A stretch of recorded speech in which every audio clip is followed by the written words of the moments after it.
আজকে বানালাম একটা হেলদি আর টেস্টি চাউমিন, যেখানে চাউমিনের পরিমাণ খুবই কম থাকবে আর এটা স্বাস্থ্যকরও হবে। তাহলে দেখো, কড়াইতে তেল নিয়ে নিলাম আর তার মধ্যে দিলাম পেঁয়াজ, দিয়ে একটু নাড়াচাড়া করলাম, তোমরা চাইলে লঙ্কাও দিতে পারো। তারপরে দিয়ে দিলাম অনেকটা বাঁধাকপি, দিয়ে ভালো করে নাড়াচাড়া করে নিলাম। যখন বাঁধাকপিটা একটু ভাজা ভাজা হবে, ওর মধ্যে দিয়ে দিলাম ছোলা, আর তারপরে দিলাম আগে থেকে ভেজে রাখা গাজর, আলু আর একটু বাদাম। সব কিছু একসাথে দিয়ে ভালো করে নেড়ে চেড়ে নিলাম।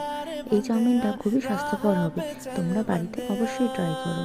তারপরে একটু নুন আর গোলমরিচ দিয়ে নাড়াচাড়া করে নিলাম। তোমরা দেখতেই পাচ্ছ সবজিগুলো কুক হয়ে গেছে।